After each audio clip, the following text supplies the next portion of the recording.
bila saya mau buat satu rujukan, saya harus mencari satu rujukan yang betul. Dan ini yang banyak membantu saya, dan saya dalam tahun 90-an pada awalnya saya banyak ke Eropah dan saya banyak ke Jepun, dan saya buat perbandingan tadi. Sebab dalam kehidupan ni, untuk mencari kebenaran itu kita mesti buat perbandingan. Perbandingan. Yes. Jadi baru kita tahu mana yang betul, mana yang salah kan. Dan untuk menjadi seorang yang bijaksana ni lagi susah. Sebab orang yang bijaksana ni, kalau kita nak jadi orang bijaksana, dia bukan saja boleh membezakan antara perkara baik dengan perkara buruk, tetapi dia boleh melihat kebaikan di antara kedua kejahatan. Wah, itu susah tu kan. Boleh melihat kebaikan di antara dua kejahatan. Okay. Itu the biggest challenge. Jadi dalam perguruan abang ni, dan rujukan abang dekat Jepun ni, apakah dia nilai-nilai mungkin dalam art practice atau nilai-nilai kehidupan in general yang itu abang? Teamwork. Okay. Teamwork tu is the best. Sebab dia diajar daripada kecil, ya, daripada sekolah rendah, dia jadi teamwork. Cuba bayangkan kanak-kanak di sekolah, bila mereka makan, mereka akan mengambil giliran untuk menghidangkan makanan kepada rakan-rakan mereka. Bukan saya kata di Malaysia tidak ada teamwork tu, ada. Sebagai contohnya kita ada gotong royong, kan? Tetapi gotong royong tu berada di kampung-kampung, kan? Tetapi dia semakin berkurangan. Jadi saya rasa teamwork sangat berkesan lah. Sangat berkesan. Jadi di Jepun, terus terang saya katakan, mereka tak perlu bantuan, tak perlu National Gallery atau National Museum atau universiti atau tak perlu sahaja. Institusi. Tak perlu bagi dia. Saya masih ingat Nazri, ini satu kenangan yang paling menarik. Masa saya tahun 90-an, masa itu saya bulan-alik ke Jepun, kemudian masa itu Perdana Menteri Jepun bertukar setiap 3 bulan. Sebulan dia turun naik orang lain, ya. Saya lupa nama-nama Perdana Menteri dia tu. Jadi Perdana Menteri mereka ni, bila dia turun daripada jawatan, mereka akan bergerak naik lori bagi speeches dekat substation, dekat railway station. Tak ada orang peduli subway, pun. Kat subway. Tak ada orang peduli. Dan seorang kawan Jepun saya kata, Johari-san, dia kata, in this country, we can run this country without the Prime Minister. Dia boleh cakap macam tu. Everyone, we can run the country without Prime Minister. And they don't care about politicians. Nampak tak? Jadi, budaya ni bukan saja dalam kaedah, dalam suasana politik, ya, kaedah pengurusan negara, tetapi dalam art pun begitu. Jadi dalam art, terserah mereka, kami tak perlukan museum tu, dia kata. Kami boleh buat projek sendiri. Kami boleh buat itu sendiri. Kami boleh buat workshop sendiri. Kami buat residensi sendiri. Jadi, mereka bekerjasama. Itu saya kata teamwork tadi kan. Jadi, budaya itu yang saya cuba bawa masuk ke Malaysia.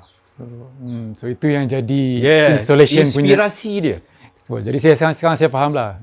Berbasiskan akal di hulu, tempat pembelajaran. Kita mesti ada tempat kan? Perkongsian. Dan kemasyarakatan sebenarnya. Kemasyarakatan. Jadi kesenian itu berkembang. Kan? Kesenian itu berkembang. Kita tak boleh hanya pandai bercakap, pandai berteori, tetapi kita tak ada tempat. Kita tak ada kepakaran. Kita tidak ada yang saya namakan hulu balang. Ya. Saya dalam Goblok ni ada hulu balang saya. Dalam Behance residensi saya ada hulu balang saya. Dan hulu balang saya ni, ya, dia akan bekerja. Tanpa gaji, ya, tak pengira masa. Dan mereka ni adalah orang-orang yang paling reliable, yang boleh diharap. Objektifnya adalah keilmuan. Keilmuan tadi. Keilmuan hidup, keilmuan praktis. Yes, praktis.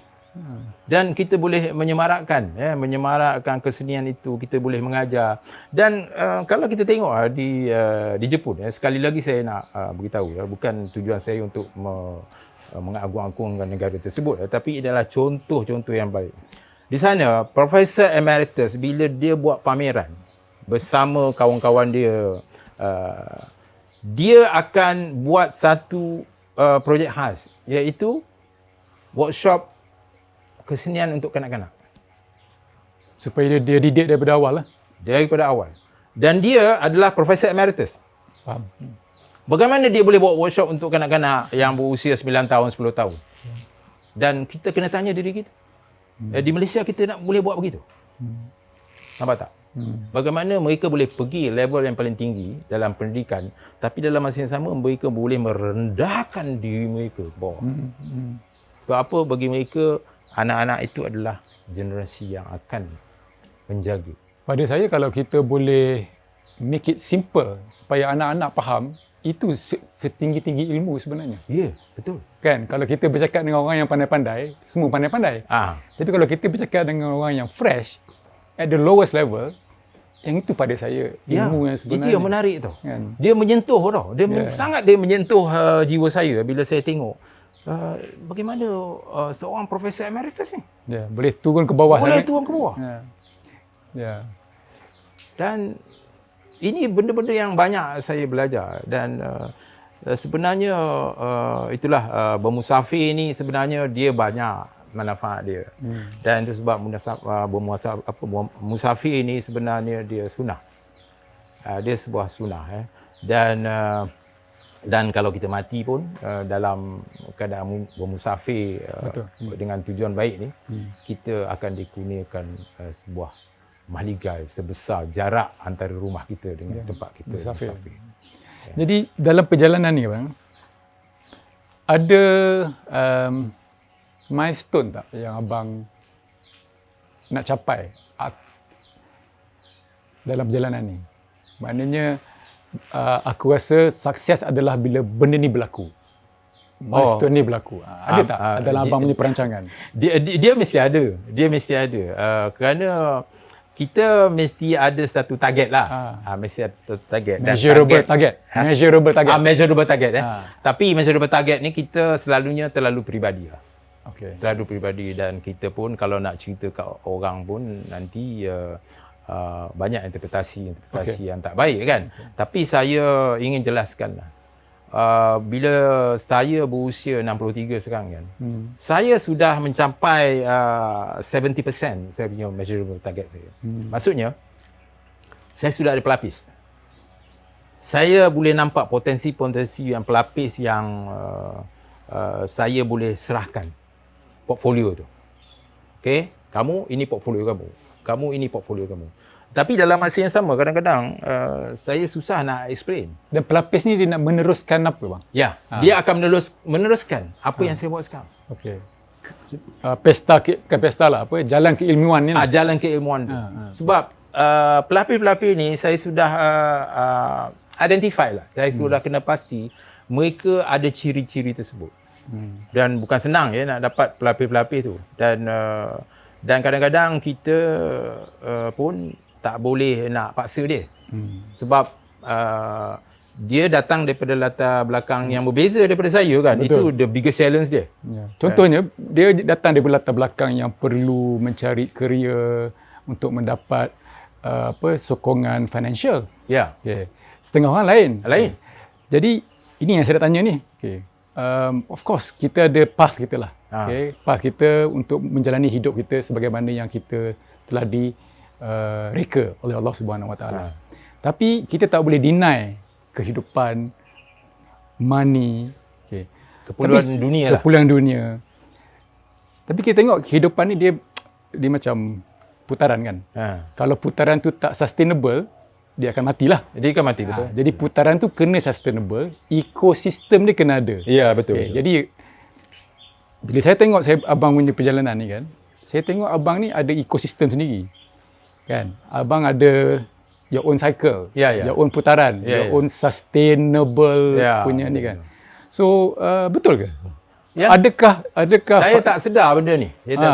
Kan saya ada satu self-sustainable system yang saya lihat, kerana kalau kita tengok apa saja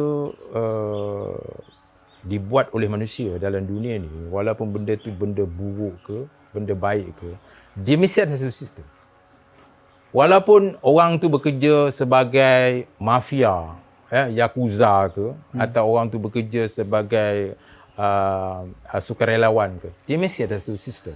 Kalau dia tidak ada satu sistem, kita tak boleh hidup sebenarnya. Sebab manusia itu begitu. Sebab kejadian kita pun sebenarnya begitu.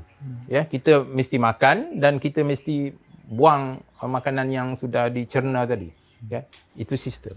Dan bila saya melihat di negara kita, kita agak longgar sistem itu, terutama dalam bidang kesenian. Ya.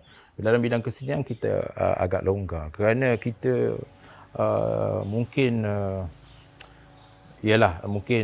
ini pembawakan peribadi lah, ya, atau didikan di rumah, ya, atau didikan universiti. Kita tidak tahu, tetapi bagi saya lebih suka menyelesaikan, membentuk, membina, dan kerana itu saya buat sistem tersebut.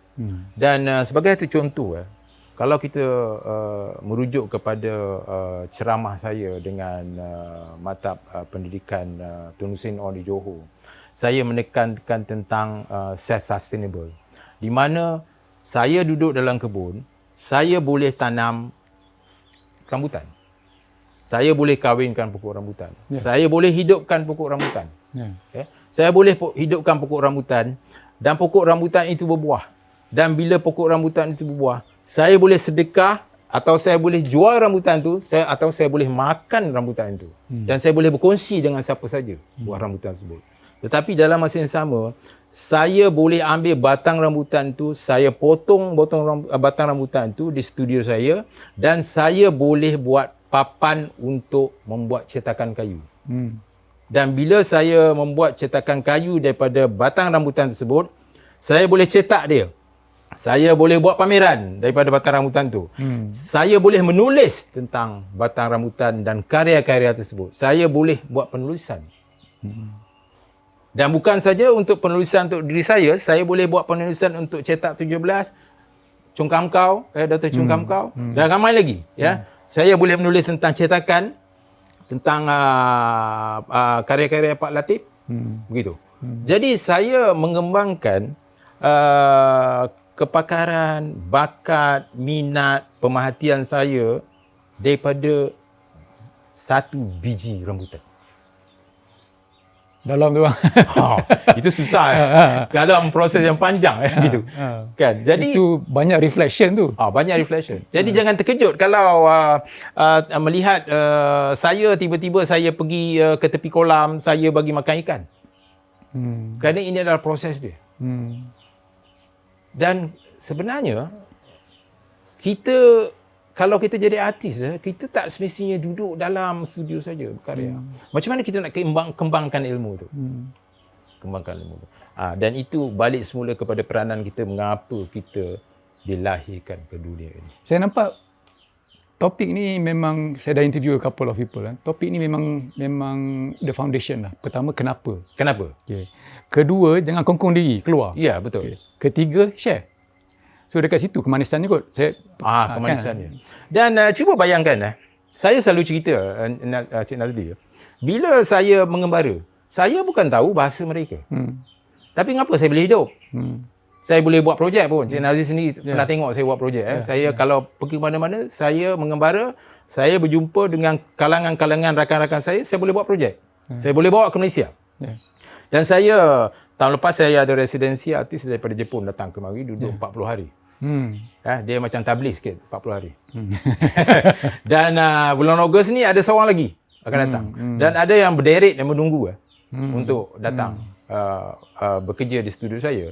Dan selepas itu kami akan buat presentation di Jepun tentang pengalaman artis tu bekerja di Malaysia. Bagaimana kita gabungkan. Dan sebenarnya kalau kita tengok Fukuoka, ramai orang tanya, why Fukuoka? Why not Tokyo kan? Kita pun pernah buat projek di Fukuoka dulu.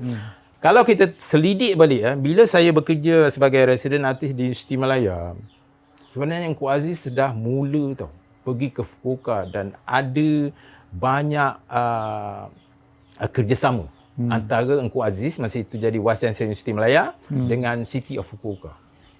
Dia selalu bagi lecture dan dia dibagi anugerah, tak silap saya, daripada kerajaan Mayor of Fukuoka. Dan bila Engku Aziz sudah uzur, kerja-kerja menyambung kerjasama tu dilakukan oleh bekas Perdana Menteri kita, Tun Dr. Mahathir. Tun Dr. Mahathir. Jadi Tun Dr. Mahathir dia selalu ke Fukuoka. Jadi sebenarnya Fukuoka